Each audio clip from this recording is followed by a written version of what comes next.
Di tengah ruangan ada gong tua dan seperangkat gamelan kuno yang berkarat, tapi salah satu kenongnya masih mengkilap seperti baru dipakai teman-teman. Tiba-tiba gong itu berdentang sendiri, Reta pingsan.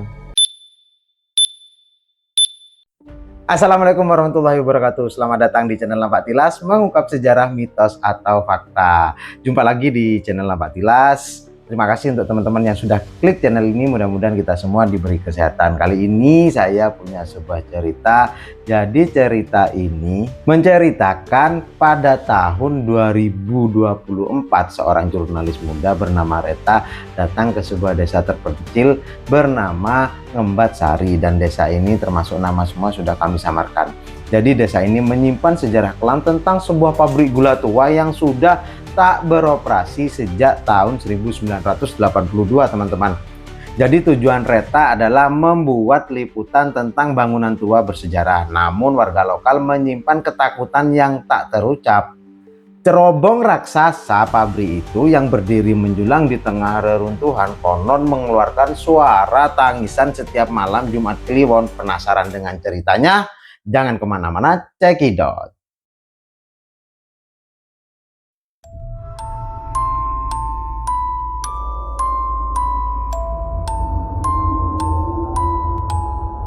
Jadi cerita ini berawal ketika ada seorang wanita bernama Reta. Reta ini tiba di lokasi kala itu menjelang senja. Ia disambut tatapan curiga warga, namun seorang pria tua bernama Pak Sastro, mantan mandor pabrik, memberinya tumpangan dan tempat tinggal. Malam harinya Reta mendengar suara liris seperti nyanyian perempuan teman-teman, berasal dari arah pabrik.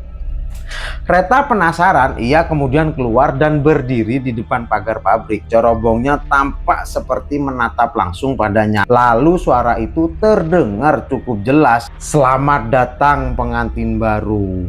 Tiba-tiba tubuh Reta merinding. Ia bukan pengantin, tapi mengapa suara itu seakan tahu namanya dan statusnya. Reta yang penasaran teman-teman mulai menyelidiki asal-usul suara yang ia dengar dari cerobong pabrik. Ia bertanya pada warga desa, tapi setiap kali ia menyebut soal pengantin atau cerobong, warga langsung diam membeku. Pak Sastro pun mulai berubah, wajahnya tampak tegang seolah menyimpan sesuatu. Pada keesokan paginya Reta kembali bertanya pada Pak Sastro soal suara semalam. Namun Pak Sastro hanya berkata pendek, "Di sini ada nama yang tak boleh disebut, termasuk kamu, Nak.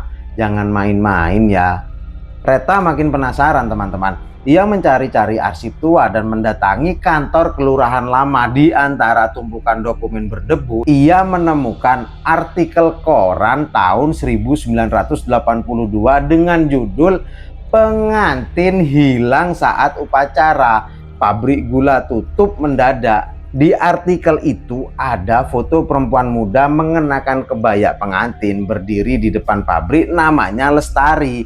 Tapi yang bikin Reta tercekat, pengantin itu mirip sekali dengannya. Malam harinya Reta memimpikan Lestari. Ia berdiri di tengah pabrik, wajahnya pucat dan menangis darah. "Kamu sudah dipilih, aku butuh pengganti." Keesokan harinya setelah bangun dari tidur dan setelah bermimpi tentang Lestari, Reta mulai merasa dirinya diawasi teman-teman. Bayangan perempuan berkerudung putih kerap muncul di sudut matanya. Ia kembali mendatangi Pak Sastro dan mendesak pria tua itu untuk menceritakan yang sebenarnya. Kali ini Pak Sastro membuka sebagian tabir kelam masa lalu. "Lestari bukan pengantin biasa," ujar Pak Sastro dengan lirih. "Dia dijodohkan dengan pemilik pabrik, orang Belanda keturunan terakhir. Tapi upacaranya tak pernah selesai. Malam itu Lestari menghilang," ucap Pak Sastro teman-teman. Reta mendengarkan dengan seksama. Menurut Pak Sastro, setiap 20 tahun sosok Lestari akan muncul dan mencari pengganti baru. Gadis dari luar desa yang belum menikah untuk dijadikan tumbal pengganti. Reta yang kala itu mencoba menolak percaya, Tapi kejadian aneh mulai menimpanya. Rok yang ia pakai tergantung berdiri di jendela, seolah dijemur oleh seseorang. Sepasang sepatu pengantin tua muncul di depan pintu kamarnya, dan di cermin kadang ia melihat dirinya memakai kebaya yang sama seperti dengan Lestari. Ketika malam harinya, tiba-tiba terdengarlah suara gamelan mengalun samar dari arah pabrik. Padahal tempat itu sudah puluhan tahun tutup dan mati. Waktumu tak lama lagi, Reta. Jadi suara gamelan yang terus terdengar setiap malam membawa Reta ke ambang kegilaan, teman-teman. Ia mulai kehilangan batas antara mimpi dan kenyataan. Pak Sastro akhirnya mengajak Reta ke ruang bawah tanah tersembunyi di pabrik, tempat terakhir Lestari terlihat. Gamelan terdengar makin keras tiap malam. Reta bahkan merekamnya, tapi keesokan harinya rekamannya selalu kosong, seperti tak ada suara sama sekali. Akhirnya Pak Sastro menyerah pada desakan Reta. Dengan membawa obor dan kunci karatan, mereka masuk lewat lorong belakang pabrik. Di balik tumpukan batang tebu kering ada pintu baja tua berkarat. Di baliknya ruang bawah tanah yang tersembunyi, teman-teman. Aroma bunga kenanga dan tanah basah menyeruak. Dinding-dinding dipenuhi foto perempuan-perempuan dengan pakaian pengantin.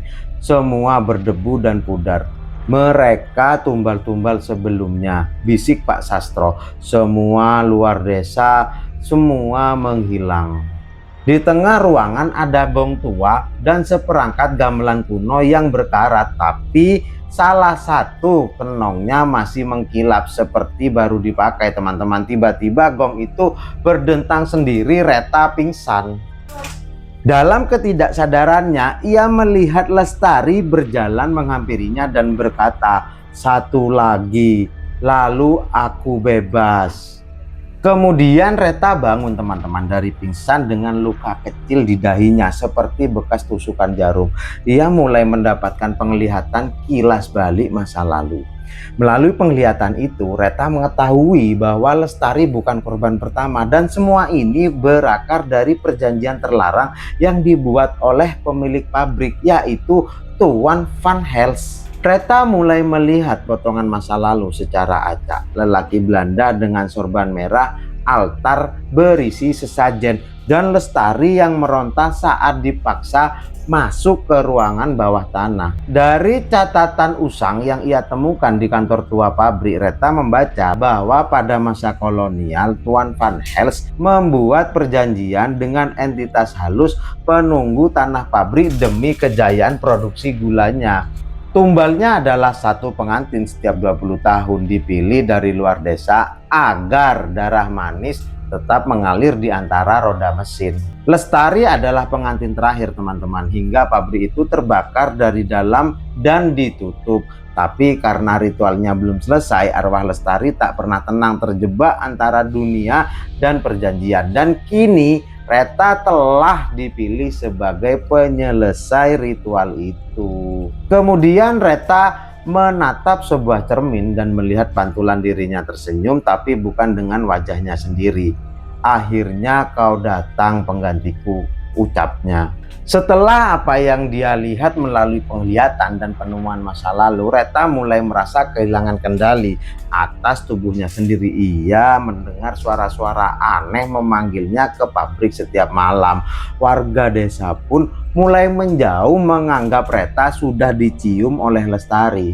Pak Sastro mencoba menghentikan semuanya dengan cara nekat. Dan ketika pagi keesokan harinya, Reta mendapati dirinya telah mengenakan kebaya pengantin. Ia tidak tahu kapan atau bagaimana baju itu ada di tubuhnya. Di kamar, cermin telah tertutup kain putih dan bunga kenanga tersebar di semua lantai, teman-teman. Pak Sastro masuk dengan wajah pucat. "Kau harus pergi dari desa ini sekarang juga," katanya dengan tegas. "Semakin lama di sini, kamu akan sepenuhnya jadi milik dia." Tapi semuanya itu sudah terlambat. Reta mendengar gamelan mengalun lagi, kali ini diiringi suara ramai seperti tamu pesta. Saat ia menoleh keluar jendela, ia melihat prosesi pengantin berjalan menuju pabrik. Tapi yang paling mengerikan, semua tamunya bukan manusia, teman-teman. Kemudian tiba-tiba Pak Sastro membakar dupa dan mencoba membacakan mantra perlindungan dari kitab warisan leluhurnya. Namun asap itu justru membuat Reta pingsan lagi, dan saat ia membuka mata, ia sudah berada di dalam pabrik tua berdiri di altar pernikahan. Di hadapannya sosok Lestari dengan wajah penuh luka, dan di sampingnya Tuan Van Hels. Lestari berkata pelan, "Sekarang kita bisa mulai."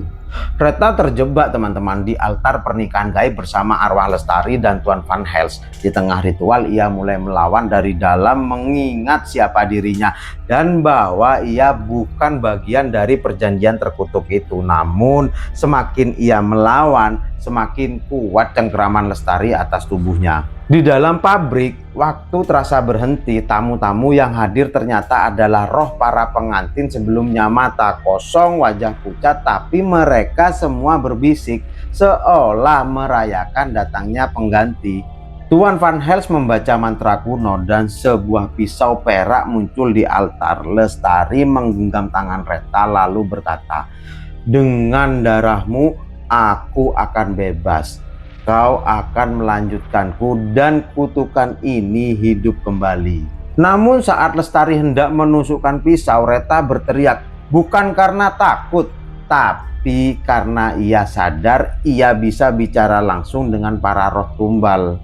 Ia memanggil salah satu nama, yaitu Sinta, salah satu nama dari foto lama yang ia temukan. Roh Sinta tiba-tiba bergerak, diikuti satu persatu arwah lain yang perlahan-lahan melingkari altar. Mereka menolak Lestari, mereka mulai mengganggu Tuan Van Hels. Ritual jadi kacau. Pak Sastro muncul secara tiba-tiba, menerobos masuk sambil membawa wadah berisi abu hitam dari altar lama yang ia simpan selama ini. Ia menaburkan abu itu ke arah Lestari dan berteriak, "Darah manis harus berakhir malam ini." Teriakan itu menggetarkan seluruh pabrik, teman-teman. Cerobong meledak, tanah terguncang. Lestari menjerit, tapi wajahnya berubah, bukan menjadi iblis, melainkan menjadi manusia yang kecewa. Dia tidak ingin membunuh, dia ingin dibebaskan. Lalu tiba-tiba semuanya menjadi gelap. Setelah terjadi ledakan dan kekacauan ritual, Reta terbangun di tengah reruntuhan pabrik. Udara hening, tidak ada suara gemelan, tidak ada arwah, tidak ada Lestari. Tapi apakah kutukan benar-benar sudah berakhir? Atau ini hanya tenang sebelum badai? Tiba-tiba Reta bangkit dengan perlahan, teman-teman. Gaun pengantinnya sudah robek dan hangus di beberapa bagian.